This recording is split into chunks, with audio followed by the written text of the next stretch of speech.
thing tonight because we have to have a Fair Housing Board meeting first because we're supposed to have it already this year. And we have to have it once a year. So bear with us for a minute. So I'll call the Fair Housing Board to order. Call of the roll. Ashley Allers. Here. Abby Hansen. Here. John Hawkins. Here. John Marvel. Here. Megan McFarland. Here. Call for motion to approve the agenda. So moved. Second. All those in favour say aye. Aye. A is a motion on minutes of February 3rd for 2025. I guess that's it. Call for motion to approve the minutes. Motion to approve. Second. All those in favour say aye. Aye. B is a motion to elect a chairperson and vice chairperson for the mayor and mayor pro tem is normally who's elected. So it'll be John Hawkins and Megan McFarland as chairperson and vice chairperson. Move to approve. Second. All those in favour say aye. Aye. Motion on appointment by chairperson of the investigating committee and such other officers as the board may decide as provided by Code of Ordinances of Webster City, Iowa, 2019, Chapter 28, Article 2, Section 28-27. City manager, city clerk, deputy city clerk, the community development director. So Move to approve. Second.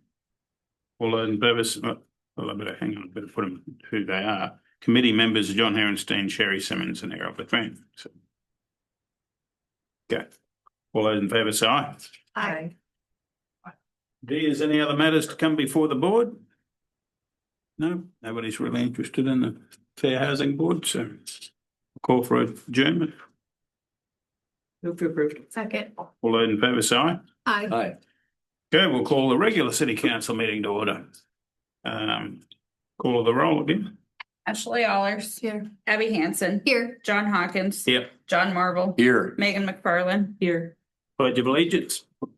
Pledge Allegiance to the flag of the United States of America and to the republic which stands one nation under God, indivisible, with liberty and justice for all.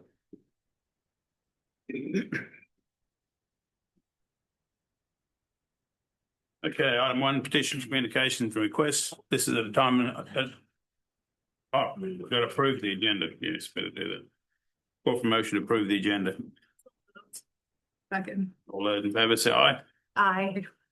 Okay, petition communication requests. This is the time of the meeting that a citizen may address the council on a matter not on the agenda, except in case of emergency. The city council will not take any action at this meeting, but may our city staff to research the meeting. I have the matter placed on the agenda for a future meeting. Nothing for us tonight.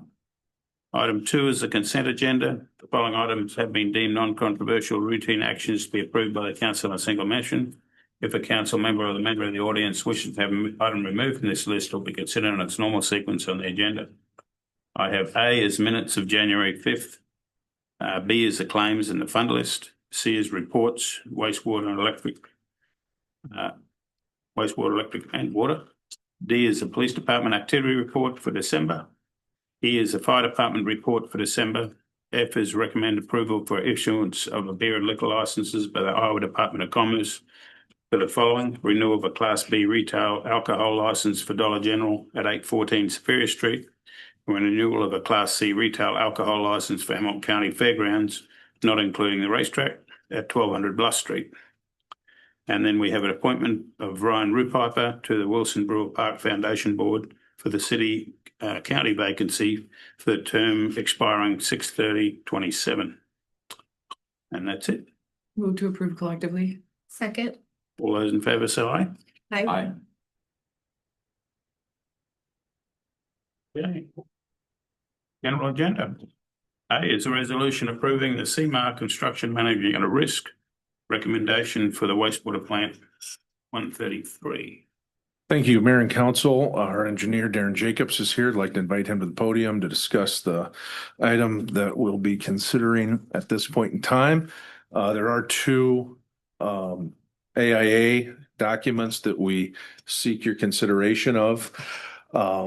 The committee that was asked to review the requests for the construction manager at risk related to the wastewater plant met last week to discuss the 4 firms that were shortlisted. We had positive interviews.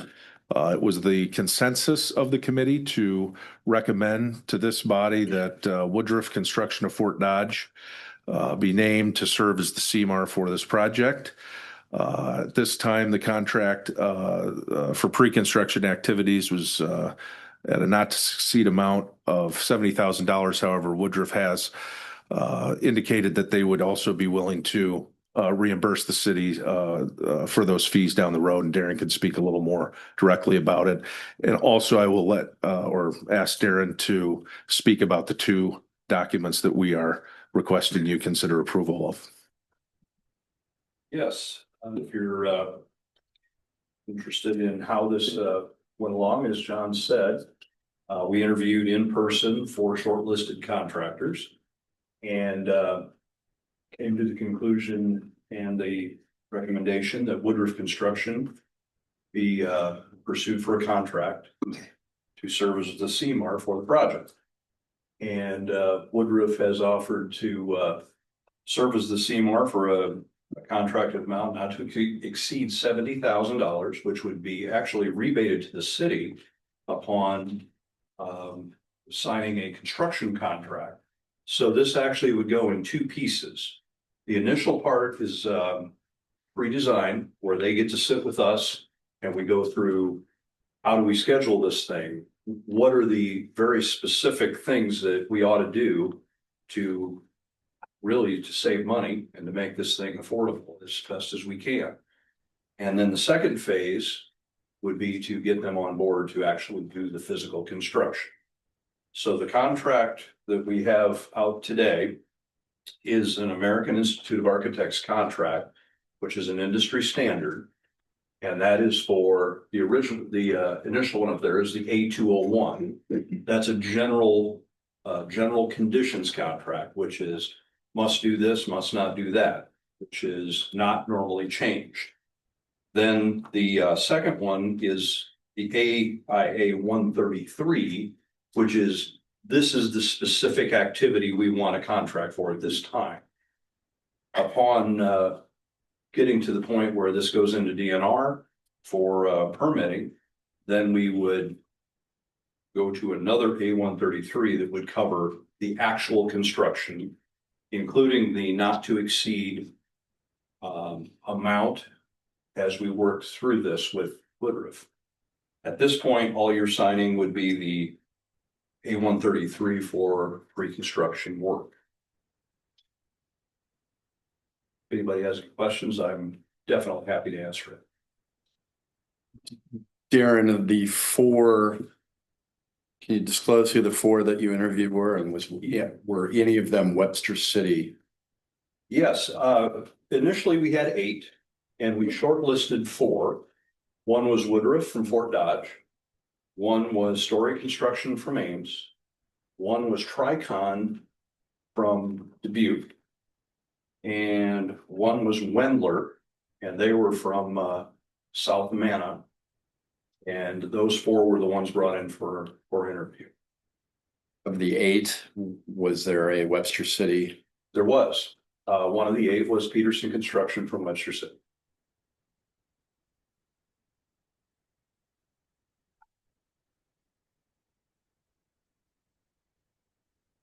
And was there a reason the local company was not moved to the 4? Yeah, we went through in great detail and scored all of the 8.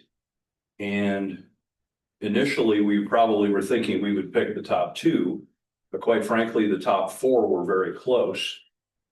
And we went through and decided we should interview the top 4. And so it was a lengthy scoring process that put it into that order. One thing I do want to make sure everybody understands also is those who did not meet the CMAR still have every opportunity to be part of the project. They can still bid large prime subcontracts. Under Iowa law, any prime sub that's more than $206,000 has to be publicly bid.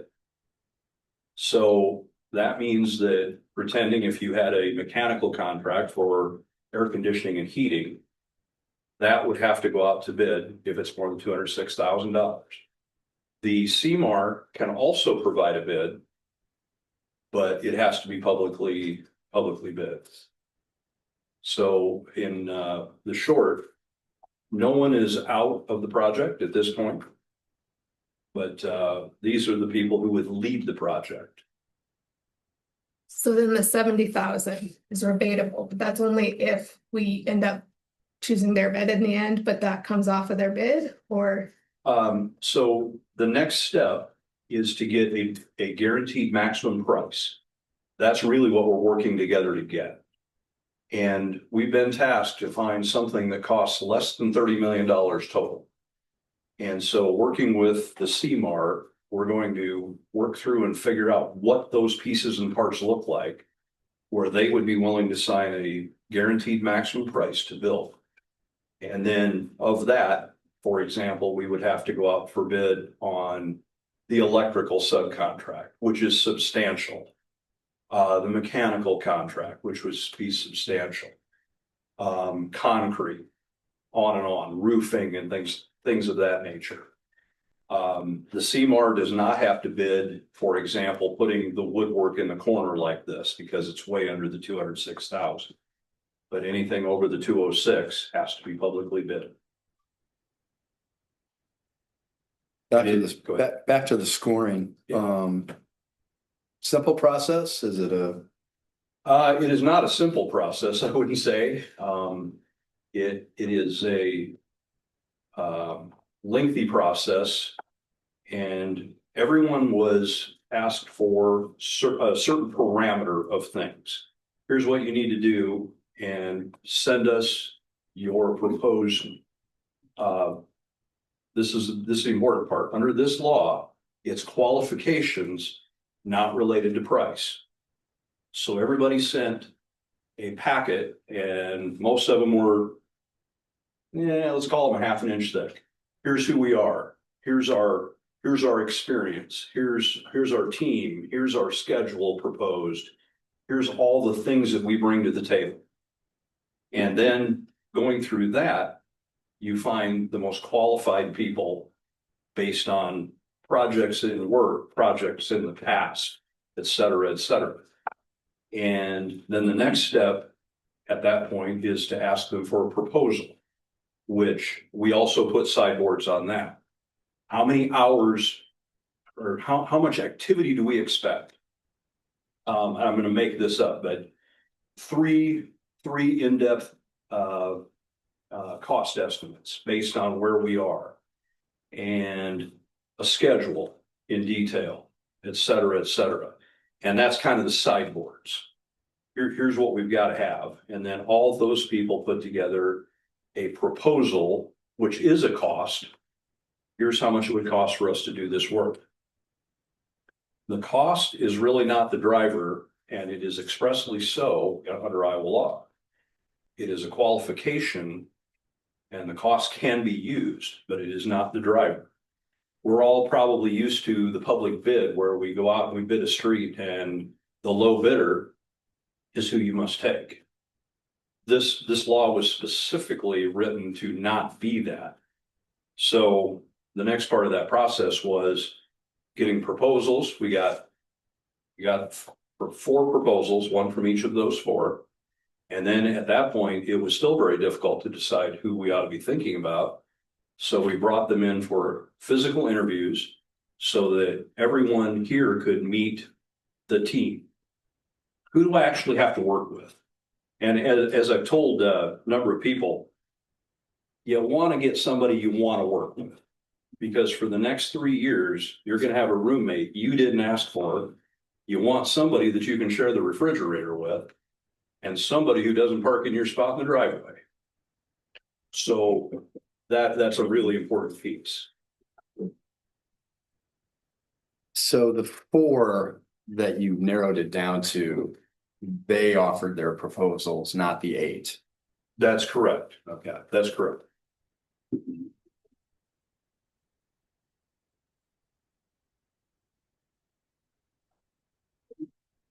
Anyone else have anything? So you want us to, we need a motion? Yeah, we have two resolutions, 133 and 201. The first is a resolution approving the construction manager at risk recommendation for the wastewater plant. Second is a resolution approving the city manager to enter into the contract for construction for wastewater plant. Construction is misleading in this case, follows the AIA contract term. This is for their input during the design process. So I'll call for a motion approving the CMAR with construction manager at risk recommendation for the wastewater plant 133. Move to approve. Second. Those in favour say aye. Aye. And then those opposed? 1 second. Yep. Aye. Okay, and call for a resolution approving city manager to enter into a contract for construction of the wastewater plant for 201. Motion to approve. Second. All those in favour say aye. Aye. B is consider planning and zoning commission recommendation regarding R3 zoning amendment. Thanks, Darren. For 1505 Links Avenue request. So Ma'am, if you could just hold on, for the no, not at all. You're good. You're great. just stand there a minute. Yes, please stay. No, please stay up. You're welcome here. We just have the staff report and then Eva. Good evening, Mayor and council members. So on January 5th, the business operator located at 1505 Links Avenue within the building owned by Links Wellness came before council and requested the council consider amending the zoning code for the R3 district. At that meeting, after listening to the business owner, the council did refer this request to the Planning and Zoning Commission. On January 12th, the Planning and Zoning Commission did meet and listen to the request of the business owner, and after some discussion, they did recommend that the council move to to deny the request of the business owner. At that meeting, we had Attorney Chizik speak on behalf of the legality behind the zoning of an R3 district, and that we needed to avoid spot zoning, that we could not zone just this particular building. However, we would need to rezone or amend the entire zoning code for the R3 district, allowing these services within any R3 district within the city. So I am here tonight to report back to you from the Planning and Zoning Commission that they do recommend the denial to the of the request to amend the R3 district and to allow the commercial personal services. And Cassandra Walker is here. If you guys have any additional questions, I did also include Attorney Chizik's memo to Planning and Zoning so that he has the legality in front of you as well. Thank you. Thanks, Sarah. Good evening. All right, so generally throughout this last week, I've taken the time to create a petition. Just to kind of show that this is something that the city may want or need. And the overall goal is to increase economic stability and just add more businesses to the areas. This does affect R3 residential areas. With that being said, R3 residential areas are mainly pertaining to apartment complexes. And what we're wanting to do is add personal and professional services such as hair salons, just beauty services. This would also include some other things, just generally things that require a license and require an education to open. Just kind of a general what we're trying to do. The R3 zoning is a very small section of zoning throughout the city. And I was just trying to see with that small section if there was anything we could do to expand our economic growth and create opportunities within the community. I'm happy to answer any questions. I do also want to let you know that within less than a week, I was able to acquire 130 signatures on my petition from people in the Webster City, Hamilton County area.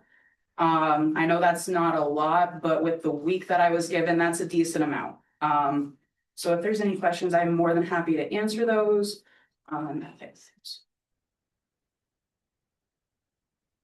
So Zach, what is when we're stuck with this spot zoning? I think so. Yeah, so right now, in the current city code, the zoning ordinance does not allow for this type of business in R3. The only ones, think about if the ones would be allowed would using the building in question, for example, was a church, which is allowable, then it became a clinic, which is also allowable under R3. It does not allow for a tattoo parlor, or it doesn't allow currently for an attorney. It doesn't allow for an accountant. It doesn't allow for any of those other than those specific numbered of items that are in the zoning code. The only option to allow this is to change the ordinance. It's not even an allowable. The zoning ordinance takes it even a step further and allows certain special exceptions that can go to the zoning board of adjustment. This isn't even allowable under that exception. That would be like a dance studio is allowable to be in a special exception. So this is changing it, and we can't change it just for this property, no matter what the use is or if we like it or not. If we're going to change it, we have to change it for all of R3, not just this property in question. So went to planning zoning. I think all the parties that have spoke now spoke there as well, and that was the recommendation. Next step would be obviously the recommendation came back to you guys, and then your decision becomes whether you want to proceed, and in doing so, you would have to set a public hearing on it. It's a zoning change. You know, when the R3 was last updated or changed, because there were businesses in town in residential in R3s years ago. Yeah, I don't know. They would be non-conforming at this point. They would still be allowable, those specific businesses, but Right. yeah, I don't know when that would have been changed before my time.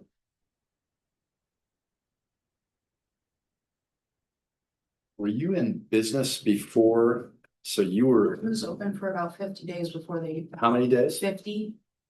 So I had the first 20 days of being open, and then I got the cease and desist, and they gave me an additional 30 days to cease operations.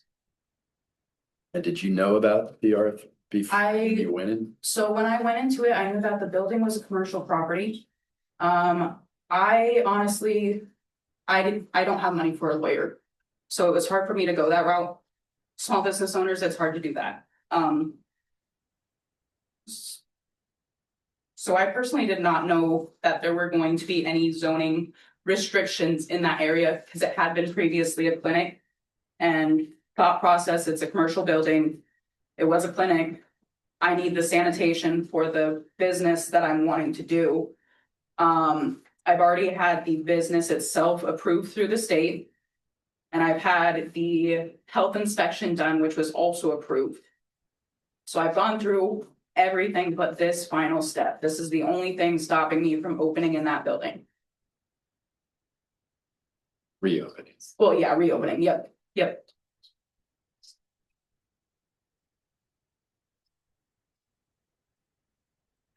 Zach, do you know if, the petition process then, what's that? I think that was just obtaining signatures of support is what it wasn't like a formal petition. No, it's not a formal thing. Yeah, it's I was not. just trying to show support Yeah. from the community for this to happen. Yeah. I was only able to go to the downtown businesses. And I was also able to do some online petitioning. But overall, with only a week and not have I haven't gone door to door yet, and already having 130 signatures shows promise that this could be good for the community.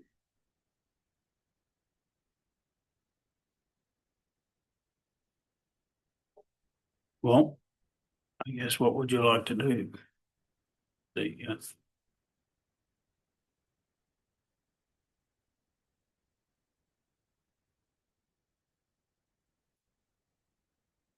I think spot zoning is not a great thing. Well, it's against the law. Yeah, well. I mean, Would you be able to pull up the map for the R3 zoning on, like, through the Google Maps? That way they can see the area that it What's pertains it to. on? Thank you. I'm sure I Sorry. can, I just need to figure out where. I just feel like a visual of the area we're actually trying to change would be beneficial. But it's. All right. Back to changing it. Just in an effort, to perhaps shape the question that is before the council in terms of your consideration. And Zach, if you've got a different perspective here, please let me know. But the question really is to accept the planning commission's recommendation that the use is not appropriate for R3 and updating the rest of the code. So sort of formally accepting the planning commission's recommendation in the positive is accepting the denial. Alternatively, if there's other considerations you want staff to make, then that would be crafted into something else. But Zach, if you look at that differently, let me know. Yeah, ultimately, we need to know what direction, if the council is going to accept the recommendation, and that'll be, and essentially say we're not interested in proceeding with any further zoning change, or it's, yes, we want you guys to look at essentially me drafting a new ordinance or new revision amendment to the current ordinance. And then that's when it starts the public hearing, pre-readings, that's the choice. What is the R3 zone? So it's impossible to see on this map, but it's this. R3 zoning would be, And then you have this area over here. There's a small little chunk up here, and then there's a bunch of, like, right next to Superior Street on the other side. So you have your Superior Street businesses, and it splits it, there's like the back half. You can't use those as businesses. But this would also be, there would be limitations to changing, I believe. You can correct me if I'm wrong. But the property would still have to be a commercial property, due to like the requirements by the state. For example, tattooing, the requirement is it has to be in a commercial property. So, and I followed those requirements. I just didn't know there was any zoning ordinance issues. So that being said, it's not like somebody can just open up a law firm out of their home or anything like that. They would have to have a commercial building, from my knowledge. depending on how the ordinance would be crafted. Yeah. Yeah, and So that was also brought up at the P and Z, and I answered that too, and I want to reiterate that what we're referring to is Iowa Administrative Code, which says you have to run a tattoo parlor out of a business. It's not out of your residence, which all that simply means is if you bought a house on Grand Street, for example, and you made that a tattoo parlor and you weren't residing there, that's allowable. You would still have to have it zoned as a commercial building, though. That is per the, I've gone through the process recently, and part of that process Being is. commercial meaning you're not residing there. So it can be a residential structure, no different than if you think of Kelly Shay's down on Second Street was a house that was turned into a commercial building. So. And if you rezoned it, it'd be all those areas that you're talking about? Correct. So I think Grand, Collins, Locust. Yeah, Collins, Locust, College. Just one area. Bank, Water, Elm, Walnut, Cedar, Union, River. Other James, not great. So we're opening ourselves up to a lot of change businesses. Right. And city staff and planning and zoning commission have fielded several concerns from residents, property owners within that area, so. If you do it, you're gonna feel a lot more concerns. It's more open if you were to change it. And another thing is, the building owner has been trying to sell that property at the Links Wellness Center. And she is unable to do so because what's happening is these people are going into the thought of purchasing this property. And then they get to the process of what can I actually open, and they find out they can't open what they want to, then they just stop pursuing that property. So this property has been sitting empty for 10, almost 15 years, not quite. But it's at least been sitting empty for 10 years. This would also affect the Sahi Clinic as well. And a few other buildings in those areas. But there would still be regulations that people would have to follow to be able to open these businesses. So it's not like it's opening it all willy-nilly or anything like that. There's still gonna be some process to opening businesses in those areas. Well, I'll call for a motion to go with the P and Z recommendation, because I find it unusual that we would go against what P and Z does, so.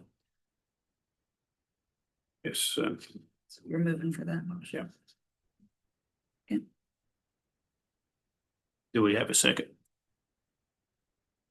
I second.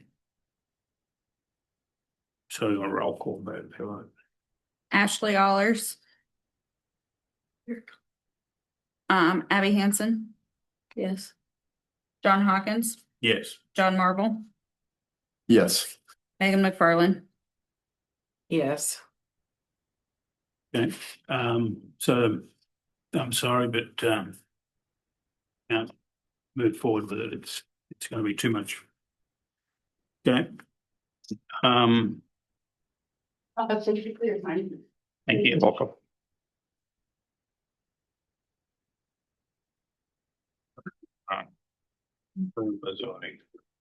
Item D, I believe. No, item C.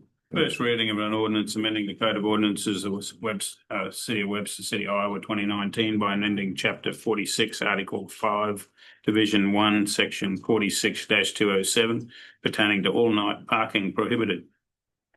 Brandon. Good evening, Mayor and Council. So Chapter Committee met January 6th, where it was brought to our attention by Steve, Police Chief, after reviewing some ordinances that the location on the memo, it is signed the way we want it to be. So no parking 2 a.m. to 6 a.m. However, it needs to be updated in the ordinance. This would meet everything else in the downtown business district. It just must have gotten missed, and so we just need to clarify it by putting it in the ordinance. Okay. Move to approve. Second. All those in favor say aye. Aye.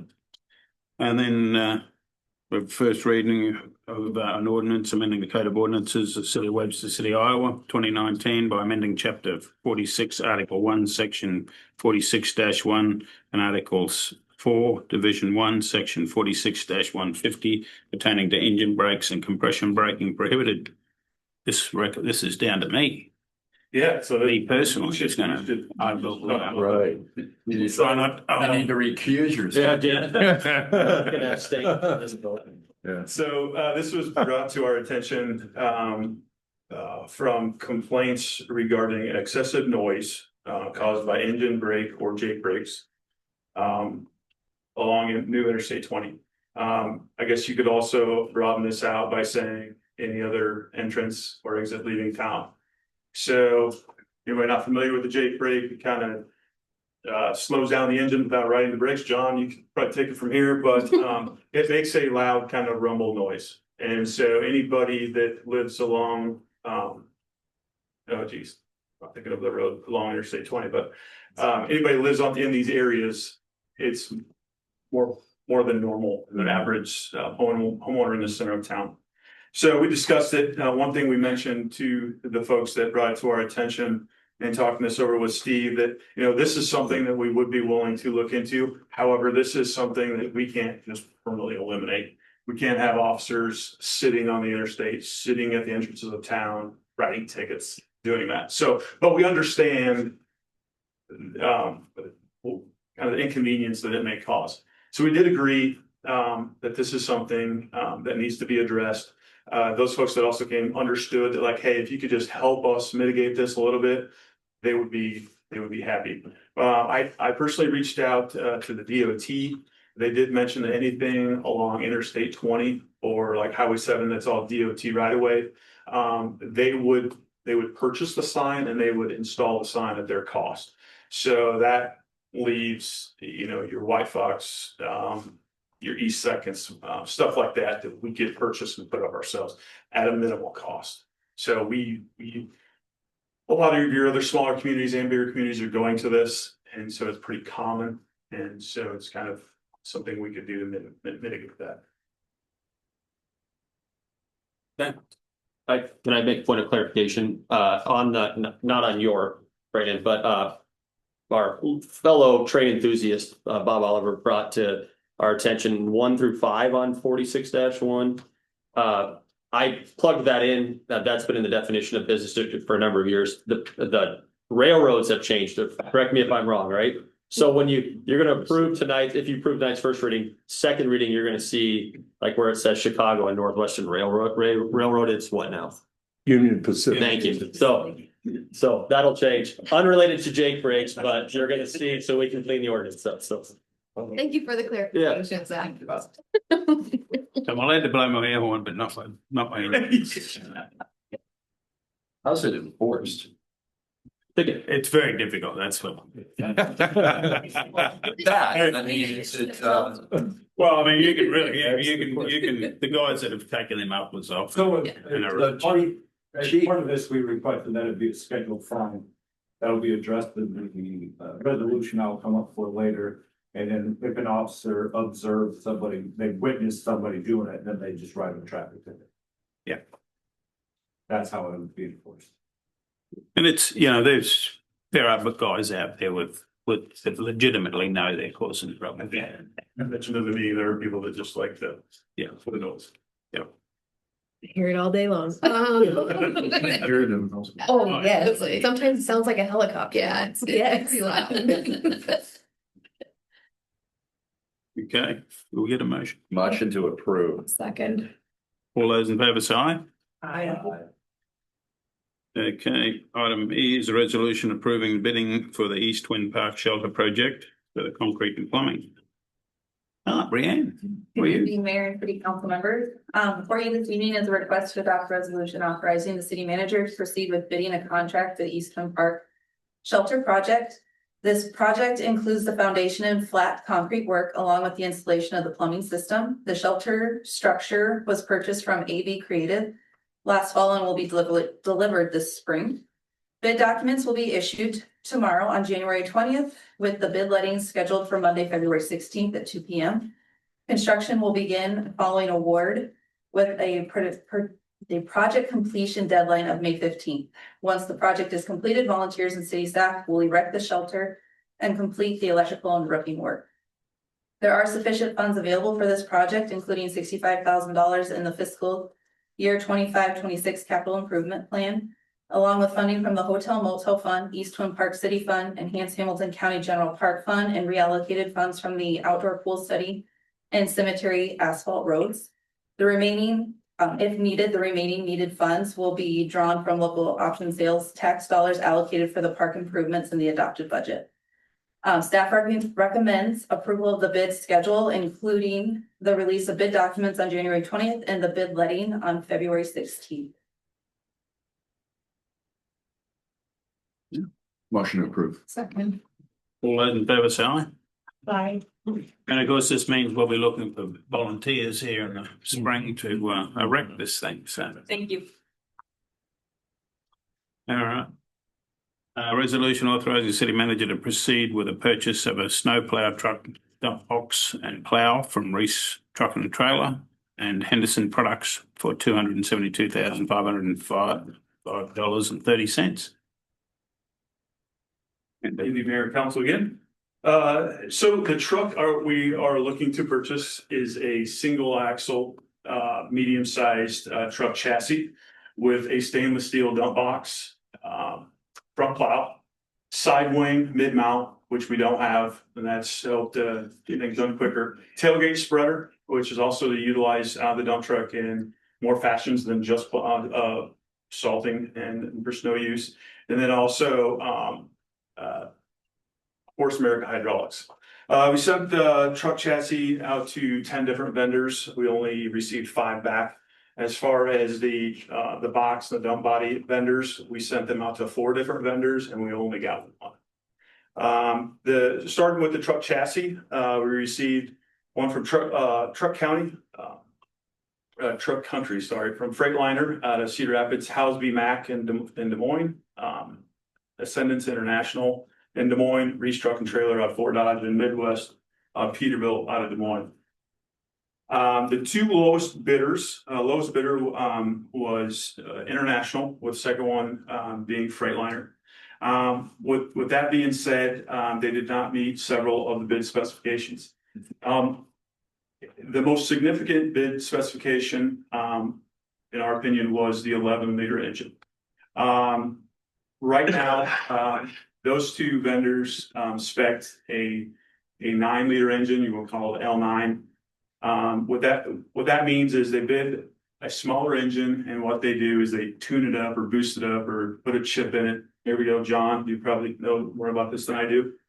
And so there's a whole lot, depending on the mechanic that you talk to, that could lead to more wear and tear, more cost, less longevity on the motor. Talking to Roy, who runs our older plow truck, it's a 9-liter. He says during a wet snow or during a 12-inch snow, it is a little bit underpowered, but we do make it work. I also think we also need to consider the longevity on this. 10 years ago, I never would have thought we would have had a trailer pulling an excavator. So yes, you can meet the demands for what we need now, but we need to think 10 to 15 years, 20 years down. And that's why I want to go with a little bit bigger.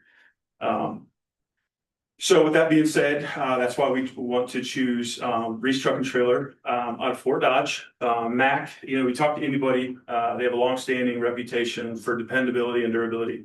I just hear that a lot with heavy materials hauling and long service life. Anybody you talk to, that's one thing that they bring up as well. Not having a mechanic since 2022 is a big deal for us. We've made it work. However, in need of bigger, heavier equipment that's not really in our wheelhouse, we can work on trucks and cars and stuff like that. But when it comes to big, sometimes we don't have all the information and know how to fix those. So being that they're 25 minutes away, we can take it there real quick. They can pop on over, especially during a snowstorm or in the event of emergency. It's nice to know that somebody's close. In the memo, I stated that I reached out to the Public Works Director at Fort Dodge. They have transitioned to all Macs. They are extremely happy with them. He said the reason they went for them is what I stated before. Power, number one, dependability and durability. I spoke to Ryan Prusman and Cole Youngdale mechanics out at the Hamilton County Secondary Roads. They transitioned to all Macs as well. Extremely happy with them. The one thing that he mentioned to me was, I know them other ones are cheaper, a little bit cheaper, but in the long run, you're going to be a lot happier with the Max. So, moving on to the truck body, Henderson products for the dump body and the plows and the hydraulics. I personally worked with Ryan Burkle with Henderson over the last 15 years. Every dump body we have is Henderson. Every plow we have is Henderson hydraulics. Great company to work with. If we ever had an issue, they're right there to get us back up and running. So if we would move forward with these folks, I really look forward to that. Lastly, this purchase would be paid with the proceeds from the 2025 GEO bond that was stated in the memo as well. Do you have any questions? What's the lead time on a truck like this? So great question. So currently, this is totally opposite from COVID. Right now, we're back with COVID, you couldn't get the truck. Now it's flip-flopped. You can get the truck. I could have the truck in March, but I can't get the dump body and all that stuff until the 1st of 2027. Okay. So I talked to Doty and all of our financial folks with the bonding and how that all works and making sure that that is all gonna be up and everything's good. She iterated to me that is fine. We work through that process as long as we have something in line and those folks say we're good. What's the warranty on these things? Oh, it breaks it out. Engine, I think we have a 2-year warranty, transmission, and then it's a truck chassis. They were all across the board, very similar. Yeah. The one thing with the International, when it comes to services, like within the warranty period, they weren't going to pay for driving to us. You got to pay for that. So, there's just something about, I guess, serviceability. I just reiterate that, like I say, without a mechanic, it's nice to have somebody. It's a comfort thing for us too, knowing the people close to us, Hamilton County, they're running all max.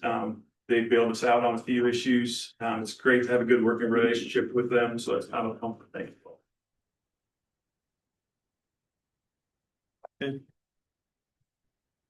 Thanks, Brendan. Full promotion. Move. Go ahead. Motion to approve.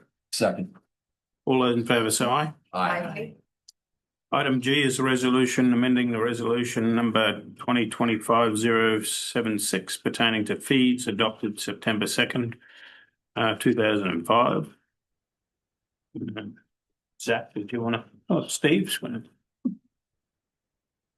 Are you going to talk on it because you've got most of the additions, Steve? What's that? You have most of the additions. I see that right.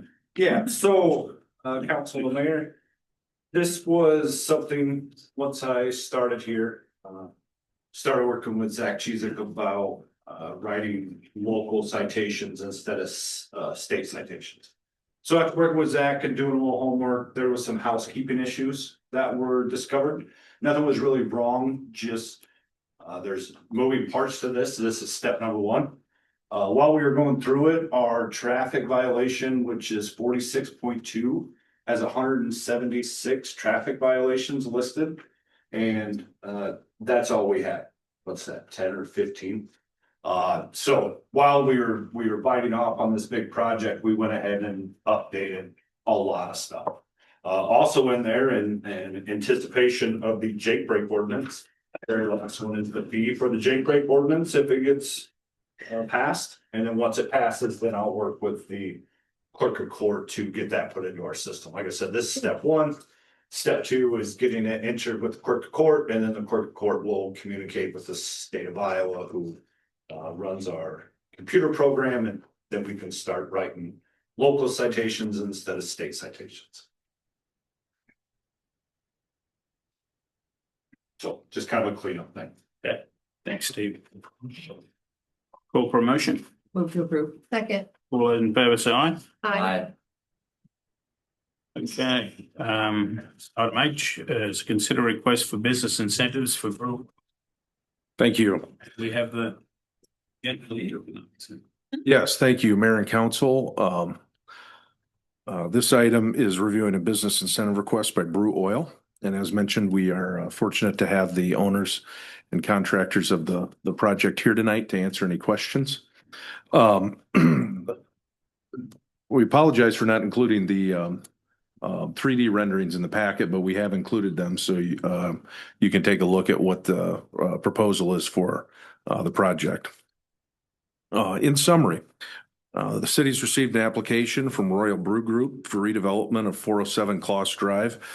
Many of us know that as the former location of Dock Stop. The developer is prepared to execute without including the land purchase, $4.6 million improvement to modernize the facility into a 24/7 travel center. And as a result of desiring to keep this project completed in a single phase and a comprehensive development rather than several smaller phases over years, the developer has requested an incentive. The proposed project is a complete remodel of the structure. The owner intends to also locate a Subway franchise and a Dunkin' Donuts franchise, as well as market the owner's brand of Brew Chicken. There is a breakdown of the costs associated with the project in the business incentive application. All of the costs associated with the remodel are eligible for TIF reimbursements in accordance with state statute and our economic development policies. The owners also submitted all the required documentations to advance this application. In working with the county assessor's office, we do estimate at a minimum the project to have a $3 million valuation following completion. It's right now at 1.4, but we do believe that is a conservative number. That means that depending on the conservative number, we would estimate a tax revenue of $100,000 off the property, or up to 150, depending on what the valuation comes in. The developer has requested a $1.2 million TIF to redevelop the site, and that is a pay-go TIF, so there would be no money expended by the city up front. Rather, the developer is reimbursed, and his reimbursement is conditioned on creating the increment to reimburse himself. We estimate the annual increment to range between $60,000 and $110,000 each year. That means the rough range is 11 to 20 to get the 1.2. We are recommending an initial 10-year term of the incentive as we watch to see where that project comes in, and have indicated our openness to extend that term if for some reason the increment is not large enough to recapture the requested amount. The project also aligns with several of the city's economic development goals, including increasing our tax base, facilitating development process on parcels that may not be developed or underdeveloped without assistance, to remove blight and encourage redevelopment of commercial and industrial areas that result in quality development and private investment, and to set the increased costs of redevelopment over and above those that are normally incurred. It also fully utilizes existing infrastructure. So as opposed to other developments that we've assisted with taking on water main extensions or street extensions, this does not include those. And then to contribute to the implementation of other identifiable goals of the city. This parcel has been identified most recently in the strategic plan of the Hamilton County Growth Partnerships as a target for redevelopment along with the Kmart site. And I think it's safe to say that we have long desired to see some work on this corner. What we are asking the council tonight is to review this application, and should you be prepared to proceed, we will bring back a development agreement with the owner at a later date for your approval that spells out the details of the proposed agreement. I stand for any questions. I know Ariel can answer any questions you might have, and of course the developer is here as well, should you have any for them. Just want to add to, upon conversation with our TIF council, they did recommend that the city also expand the Riverview urban renewal area out to this location, which would then provide funding to the city nuisance abatement program, downtown program, and administration. So to sort of qualify that discussion, there's two methods that the city could deploy to establish a TIF district for this property. One is to just sort of limit it to this area, specifically the parcel in question. Alternatively, when we spoke with the attorneys on this, they said you may seek to expand the Riverview district. Right now, the southern border of that district is on Ohio Street. We would snake it down Superior. We will likely recommend that you pick up a vacant lot that had an old Casey's. And then we'd also pick up the Kmart building and then this property as well. And then long term, this would be able to facilitate some investment in the goals of the Riverview plan as adopted and then subsequently revised by the council. Are there lease agreements with the Subway franchisee and a Dunkin' Donuts? Yes. Is it Dunkin' Donuts or is it Starbucks? It will be a Dunkin'. Okay. The picture is Starbucks. I have a That's picture what of Starbucks. I saw that. Starbucks is on the He picture. can probably speak to that better than I can, but he does have agreements and contracts with those franchisees. And will they market like on the highway on the highway signs? Will it be up to them to market their location or up to you guys? It'd be up to us. We are preparing for the sign company to come. Right. As far we will change all the branding for our name in their name. So. And Ender does have other stores, Correctionville, Storm Lake is his, I would say, headquarters kind of. And then he has one in Kansas and he's working on one. Rest. In Lots other of locations, so.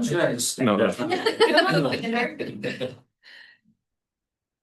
Thank you, everyone. Thank you, everyone, for having us here. I operate over 40 sites right now throughout Iowa, Kansas. We have a TA Travel Center America, just opened 6 months ago in Hutchinson, Kansas. And we, Correctional our way, we just remodeled that site to our new design, which is you can see outside. The color they just put out, as a little start, since I bought this year ago, the idea is like coming, how we can compete with bigger chain, how can we bring in traffic from the highway, so is the town. So we reach out to Starbucks and they look at the location, they approved it right away. So I got happy. I got 5 other locations that I thought, okay, we pull in, they approved them too. Then my son goes to Iowa State, he said, no, we want Dunkin' Donuts. They're building 400 sites, so I spent my wheel back and got on with Dunkin' Donut. And so some of our sites now got approved with Jimmy John Dunkin' Donut. This side, we couldn't get Jimmy John, but I'm also a franchise with Subways. So we brought that in Correctional right now. We open in other 2 weeks. So that design is fully done. If somebody want to go look at it, it'd be great. But outside look, I'm not opposed to white color, but it's too much black. This is not our original color. Our original color is like a brownish on other stores. So this will change a little bit, but these green boxes and stuff, our signage will not. Inside, I can send it to her properly later on if you guys want to see it. So as excited Starbucks look, but again, the worry was like what they're doing with the franchise and everything else. So the Dunkin' is a very strong brand in Midwest. And they have a better, breakfast and donut program. And that's the key anymore for our convenience store business to get it. So we are doing a Sturt, Iowa. We have other project right now going on. It's gonna break ground for TA Travel Center on 21 acres. It'd be a 15,000 square feet building. Instead, this is 8,000 square feet. They're gonna have a Jimmy John, Dunkin' Donut, chicken, all of that program that I'm bringing right here. So the only thing changes from Subway to Jimmy John there. And we have a few other sites as well. I'm doing almost 10 sites right now within 2026. That's under process to bring this chain. Awesome. Okay, Thank you. thanks very much. Thanks. Thank you so much. You need a motion. I was just gonna say that since. So what were you wanting? I'm happy with the motion, or I'm happy with consensus to just proceed to bring back the development agreement. So either one. Okay. All right. So a call for motion to go into closed session, to meet in closed session for the purpose of holding a strategy meeting in connection with collective bargaining with the fire department unit as authorized under chapter 20.17 and 21.5 of the Code of Iowa. Move to go into closed session. Second. All those in favor say aye. Aye. So we're adjourned for this one. Thanks, everybody.